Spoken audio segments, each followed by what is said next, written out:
here today at the Women's March 2018 in downtown Chicago. We're currently walking towards Michigan Avenue and headed towards the Federal Plaza. There's about 300,000 people here today. Women, men, children, and as you can see, there's a sea of people behind me. Signs, music, and people are really energized to march today.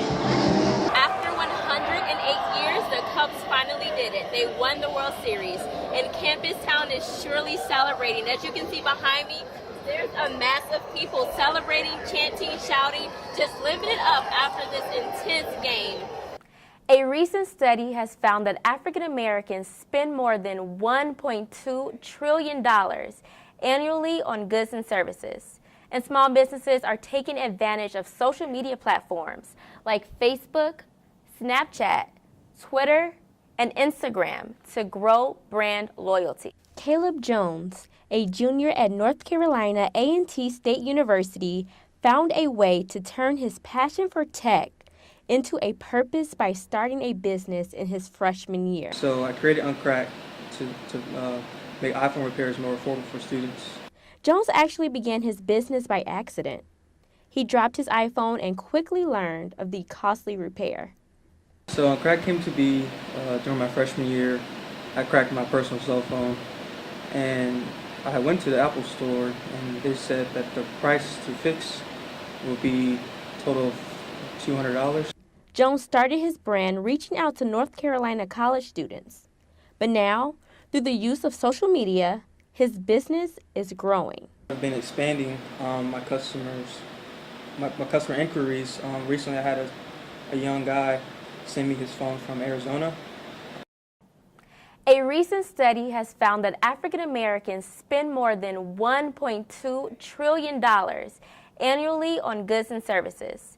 And small businesses are taking advantage of social media platforms like Facebook, Snapchat, Twitter, and Instagram to grow brand loyalty. Jihad Evans is a partner in Gold Bills Apparel Company. He says social media has put their business on a national scale. Everywhere, DC, California, Atlanta, like we got stars hitting us up. Like this next order we about to put in, we're gonna send packages to all the stars. So like we plan on getting big. And cashing in on African American buying power. In Greensboro, I'm Gwen Pepin with NABJ News.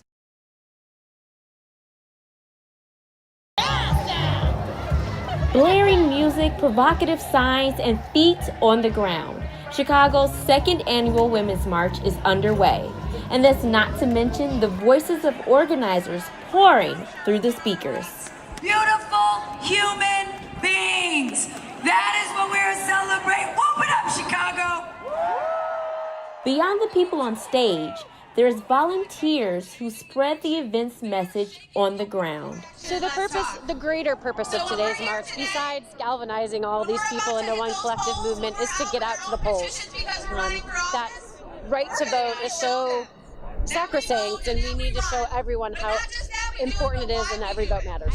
I'm here today at the Women's March 2018 in downtown Chicago. We're currently walking towards Michigan Avenue and headed towards the Federal Plaza. There's about 300,000 people here today. Women, men, children, and as you can see, there's a sea of people behind me. Signs, music, and people are really energized to march today. One mother said bringing her children was the right thing to do. And, there's strength in numbers, and if we can come out and stand up for ourselves, I think just the fact that we're out here, we're supporting a really strong cause, a cause for us. So that's why it's important for me to be here with my two girls. The march has a twofold mission: empowering voters for 2018 elections and advocating for women's and human rights. In Chicago, Gwen Pepin, Westside Media Project. Students shuffle in and out of the Illini Union. They're either anticipating it or had just darkened the bubbles on their ballot. With only being 18 for about 4 months, this is Ajay Dugar's first chance to fill in those bubbles. He describes voting in the general election as a duty. I mean, I took a 5-minute walk to the union. I came down here and I voted, and it sort of seems disingenuous to sit around and not really. I mean, it's a it's a privilege. Gordy Holton is a Champaign County clerk. He says because of the university, this county may have the largest number of first-time voters in the state. He explains how the county clerk office addresses this population. And they are a special opportunity for us and a special challenge. They're an opportunity for us because they're a great market for us to grow our voter turnout in constructive ways. They're a challenge for us because they often take a little bit of education about the voting process and how it works. As you can see, the line behind me is pretty busy at the Illini Union. A clerk inside told me about 15 to 20% of voters have been registering on site, which means Dugar isn't alone as a first-time voter. While he thinks the presidential election is important and has been publicized, Dugar says those local races are the vital ones.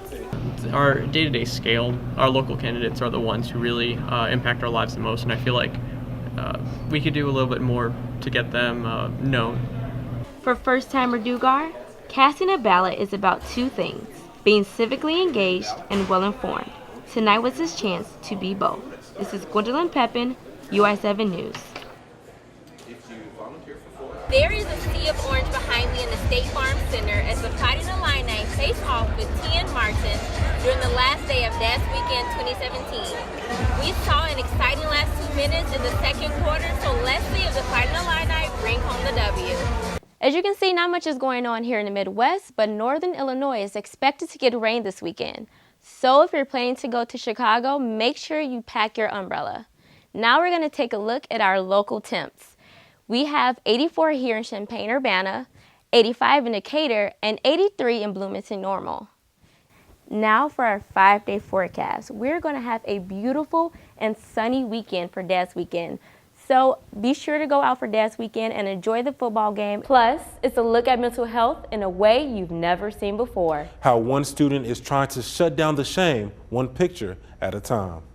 And later, Aggie Pride goes to a whole new level when the ladies hit the hardwood. Your NABJ newscast starts right now. Welcome to NABJ News. I'm Gwendolyn Pepin.